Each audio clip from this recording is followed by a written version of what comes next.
Hello everyone, it's Shel C from PaperOcotilloStudio. It's day 7, 7th day of hashtag AJ Snark Attack 2020, which is our month-long, all of October daily art journaling challenge from the Art Joy of Sharing art community. If you'd like to join in, there's a link below the video. You can click on that, ask to join the group over on Facebook. Don't forget to answer the questions that pop up because that's very important for us. So please answer the questions. So for today's quote, I didn't mean to push all your buttons. I was just looking for mute. That's a funny one. Uh, yeah, I decided to do a little bit of napkin collage to start my background. You know, I like to work over a bright background. I like the way that layers look. I like mixed media look. Um, I don't very often just paint something, you know, just start on white and paint. I usually do some type of collage. So I started with some napkins, printed napkins. These have been separated from their plies, so this is just the top printed ply of the napkin. And I'm just putting them on my page, which I did gesso at the beginning. I gessoed both these pages. Um, this this journal is from Ranger Products. It's a Dilutions dialogue journal, and the paper is like manila tags. So it's not super thick, heavy paper. It is sturdy and it's smooth. And I think maybe it should be gessoed some of the time. Just I wasn't sure what I was going to do, so I gessoed it first with some golden white gesso, and then I took this whole piece of napkin and I put it on there with some Mod Podge decoupage medium that's designed for napkin decoupage. It has some type of a shrinking agent in it, I think, or something. I mean, I'm not a chemist, but it seems to work better for the napkins and less wrinkling. When it starts to dry, it seems to shrink, maybe, which pulls the napkin tighter. Napkins are hard to collage because they want to wrinkle up and tear, and if you get them too wet, um, you tear them really easily. You have to be gentle with your brush and just small, gentle strokes. Don't get them too completely saturated. Uh, just enough to make it lay down because you're putting the medium underneath and laying it over it, but then you want to smooth it, so you add a little bit of extra medium. That does get it pretty wet. So you have to be careful. So I started out with one big piece of napkin, and then I decided I really wanted bright color all over the page, so I put a sunflower napkin and a poppy flower over the other napkin, and now it's looking like a very layered, very bright colored background. And get that all dry with my heat tool and trimmed out the edges and everything. And then I've been watching some videos when I have time from a 2 week long free uh, they're calling it a taster event. It's for a life book. And there was a girl on there, well, a woman, obviously, teaching a little exercise of trying to sketch really loosely, making a portrait, sketching really loosely, and holding the pencil and whatever you're using way far back. She used watercolor. I sketched with a Stabilo all pencil, and then I'm just kind of activating that with a water brush. So the stuff that I used on it is completely different, but the look is kind of the same, trying to draw really loosely and sketchily.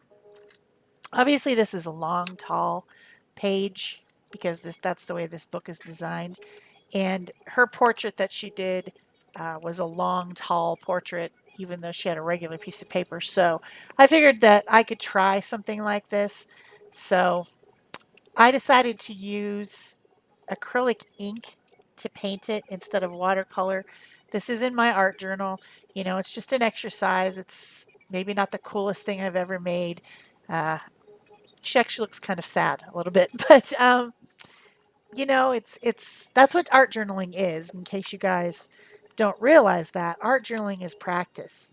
It's not meant to be hung on the wall or hung in the museum or the gallery. These are practice pieces. You're just messing around with techniques, having a little bit of fun with it, and that's what I was doing here. So I started with a raw umber colored acrylic ink and just dripped a couple drops on my paper plate. And then I also put out some like an ochre color is, I think it's called goldenrod or something, and some rust color.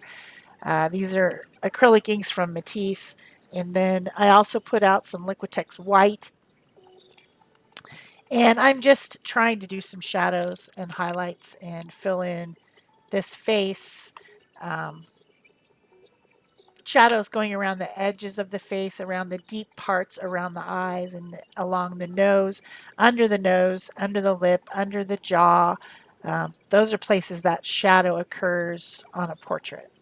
And then lightening up and pushing back some of that napkin design on some of the other parts. Adding color, I put out some bright pink and some red acrylic ink. I think it was a poppy red, and I think it's fluorescent pink, maybe. I don't know. But I'm still using the water brush. This is an Arteza one. It has water in it. It's got kind of a medium round tip. And when you're doing this kind of fluid painting, you're going back over with layers. You continue to uh, add one layer and then go over and add another layer. Let that one dry, move to another section of the painting and work on that while the other one's getting a little bit dry. Um, or you can dry the layers in between if you want, but you kind of want to blend everything together. Just keep adding and subtracting and trying to get the look that you want. Another thing when I was sketching the portrait that I don't usually do is I started with the eyes, moved to the nose, moved to the mouth, and then put the face around it. Usually I will make a face shape and then I'll um, put the features on using lines, not measuring, but halfway for the eyes, half more of that for the nose, half more of that for the mouth, trying to get everything proportionate. This is more of sketchy freestyle, uh, not what I normally do. So it was a good exercise holding my pencil at the way backs, making it scribbly and scratchy, um, lopsided, awkward. That was the whole point, right? That is the point. The only point is to make it kind of weird and wacky and different, because if you draw something exactly perfectly every single time, it's not art really. I mean it is, but you develop your style by trying to make it more I don't know how to say the right words, but this is working on style for sure.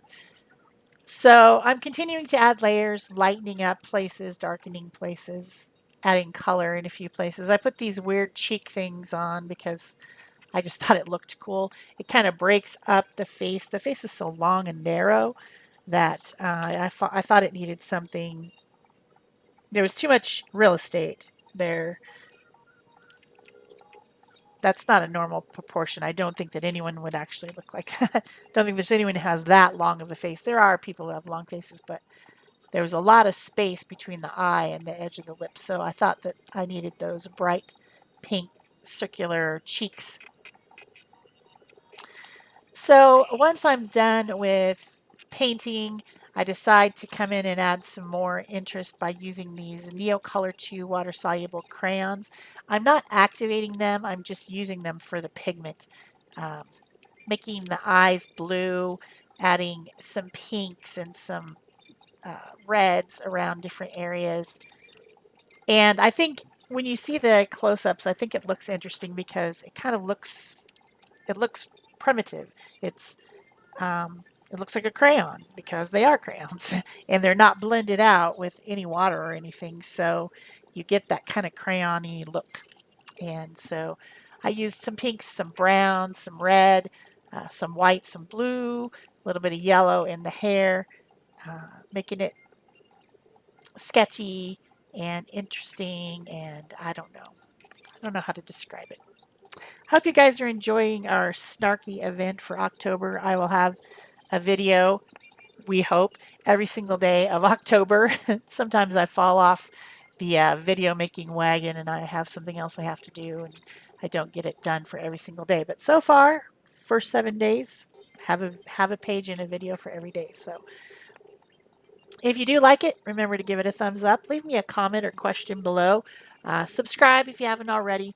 Turn on your notification bells if you haven't already. You can pin this on Pinterest, share it on Facebook, whatever you want.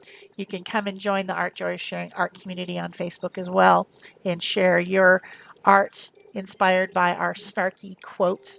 We felt that this year needs some fun and funniness because it's not funny. 2020 is not funny.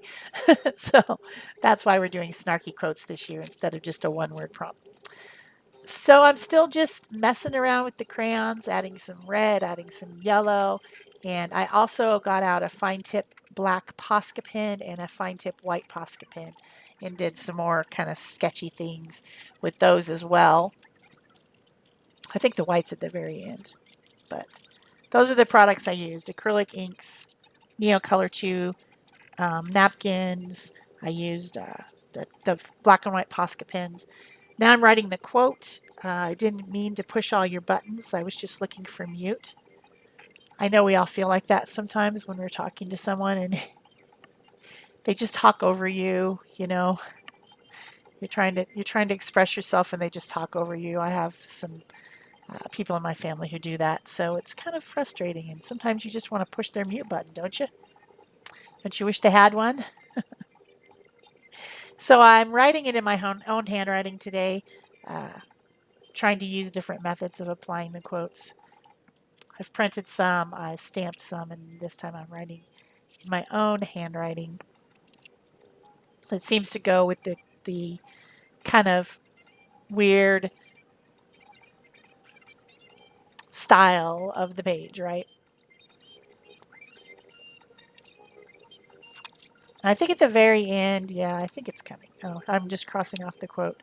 I'm not using them in order. The quote list, I'm not using them in order. I'm just doing whatever one feels like the right one for that day. So we will be here tomorrow on the Art Joy of Sharing live stream, and we're going to combine our Pick a Stick challenge with our Snarky page for tomorrow. That's day 8.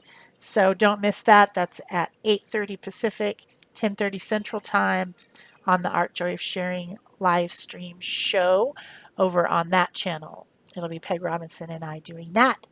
So we hope to see you there in the chat. This very finishing part, I'm just adding a line on the left-hand side of each letter to try to make them stand out a little bit more from all the pattern and color that are going on here. So that is it for me for today. Here comes your close-ups. Thanks. Bye-bye.